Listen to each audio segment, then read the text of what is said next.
Does it feel like you're pushing a boulder uphill on your own, with no end in sight?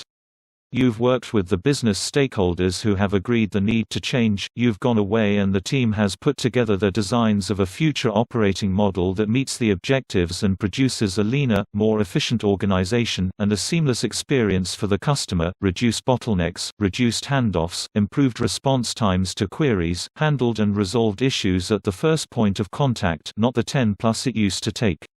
Now, you've taken the proposals back to the same group for approval and the same group that signed up for the changes is now saying, "This is great, for the organization, but not for my department."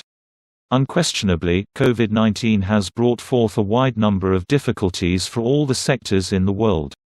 With multiple layoffs in different parts of the world, this virus is causing catastrophic changes in the business sector. Many people share the belief that Cotter's change model is accurate for almost all conditions. However, contrary to popular belief, we will discuss how Cotter's change model will not be effective in the current situation. Lewins' three-phase model of change. How can businesses fight and survive the unusual change after the end of the current pandemic? Let's start with Cotter's model for leading change.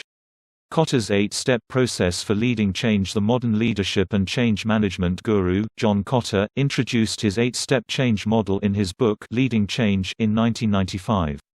Since then, it has been one of the most reviewed change management mechanisms in the business sector. Let's see what each step entails. 1.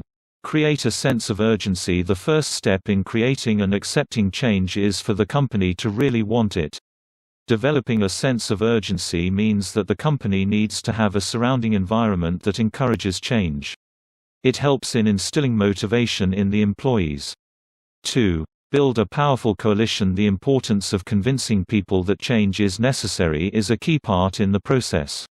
Managing change is important, but where it falls down is senior managers need to demonstrate support to their employees through actions, not just words.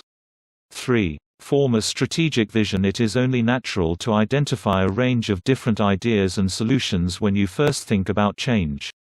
You can either spend time developing novel and interesting ideas, or you can identify the one big vision people can easily relate to, grasp and get behind, supported by the smaller novel and interesting ideas.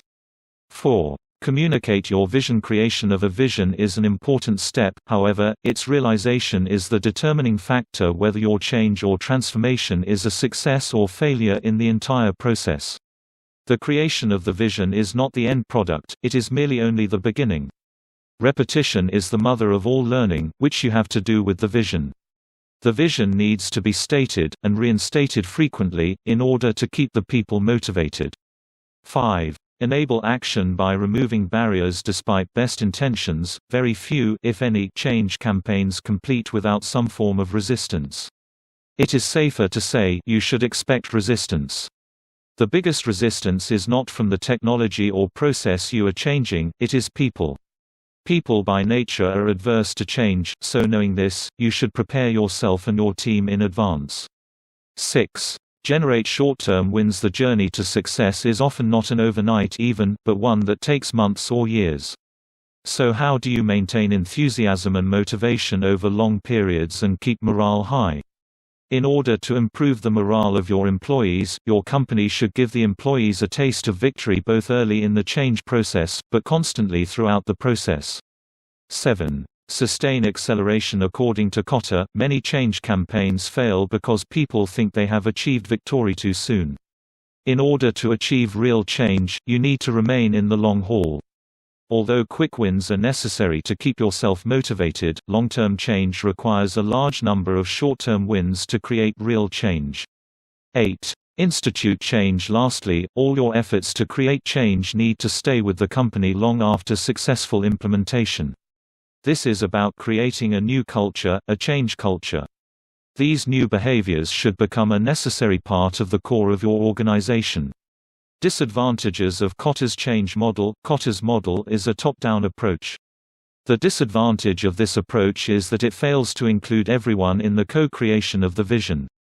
Although there are steps to manage resistance against change, many people can still dwell upon their feelings of resentment if their demands regarding the change are not being first identified and acknowledged, if not also considered.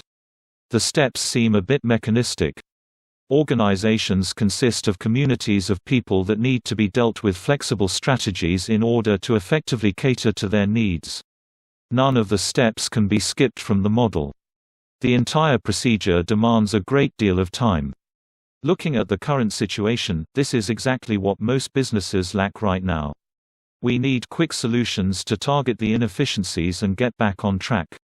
So what to do? First step, don't panic. I have put together an informative anti-crisis transformation guide and prepared a webinar on how you can combat the changing conditions. Don't forget to join the webinar. Lewins' three-phase model of change. The model consists of 3 steps: 1. Unfreeze, 2. Change, 3. Refreeze. 1. Unfreeze. Since COVID-19 has hit the business community without giving them an opportunity to prepare for it, they need to make changes at a rapid pace to survive. 2. Change. Lewins' model clearly states that the change step will eventually bring difficulties for many people. 3. Refreeze. After making the necessary changes, these changes will have long-term benefits on the organization. The organization will be able to have consistent job descriptions, accurate organization charts, etc. 3 steps to fight the unusual changes during the COVID-19 pandemic. Due to the current pandemic, the corporate environment will witness significant changes of unusual proportion. Following Lewins' 3-phase change model, we would like to suggest 3 ways businesses can cope with this unusual change. 1. Senior leadership support. A company's most valuable asset is the set of senior leaders present in the company. They hold significance due to their expertise in tackling difficult situations. 2. Survey. Employee surveys can be extremely helpful in the current situation.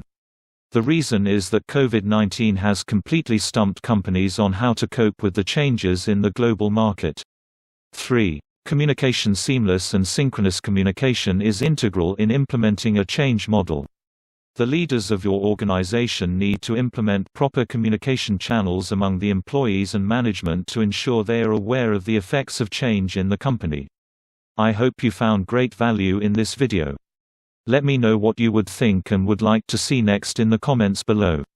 Thank you for watching this. Sincerely, Heath Gascoigne.